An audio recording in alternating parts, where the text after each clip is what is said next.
it is without a doubt increasingly more difficult to be a masculine man, a masculine figure, being a man simply in a what is rapidly becoming a very feminine world. And and and I mean this psychically, physically, economically, socially, spiritually even.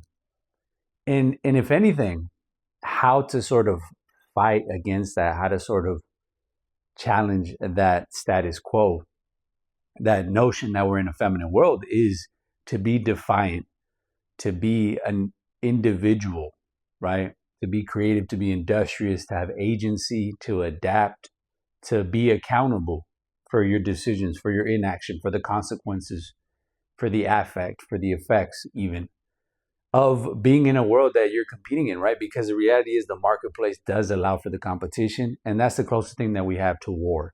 And it's the closest thing to have sort of a genuinely, gentlemanly, sort of competitive spirit that allows us to be civilized and savage at the same time. And so, this is the thing, you have to be able to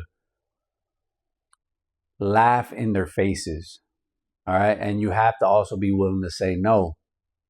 And you got to bite down on your convictions. You have to understand that the things you say, the way you think, may not fancy some people. And you got to be okay with that. And I think it is very uncomfortable for a lot of guys to kind of bite down on that, because if you're not a disagreeable person, then it's a very uncomfortable feeling to feel like the loner, right? The outcast, the black sheep, the elephant in the room. And so look, I'll give you my origin story. It's very simple, because if anything, I am a perfect example of someone that was very much feminized and kind of had to break out of it. So I was the type of guy, fatherless till I was about 12, didn't have really my father around. So I had no masculine energy of an older type.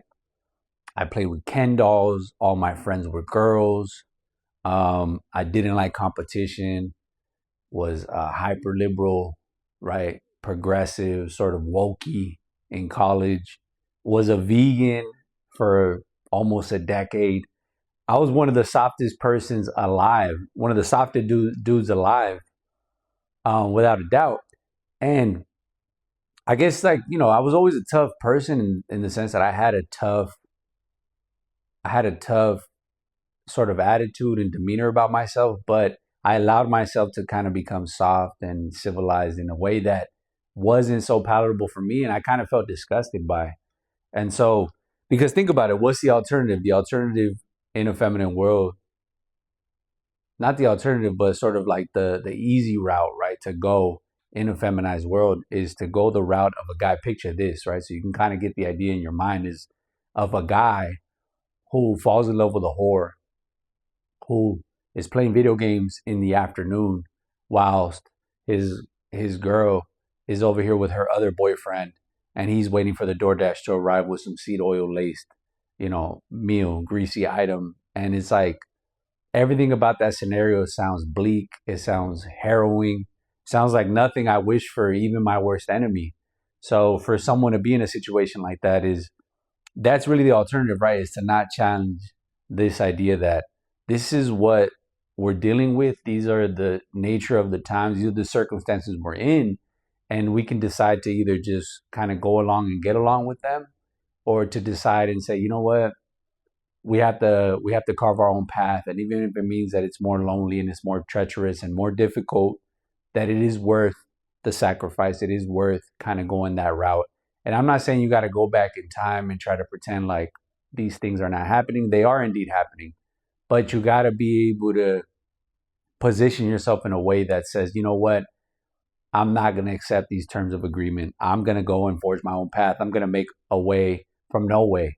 I'm going to make something that feels natural to me, that prioritizes my needs in terms of being a man in a way that, like I said, feels liberating, but also comes with a lot of responsibility. I'm not saying that it's easy, but based on my origin story, a guy that was playing with Ken dolls, that was a vegan, You know, if I could do it, anybody could do it. Okay, it just really takes some time to figure out what it is that you want for yourself and what it is that you want to get out of life.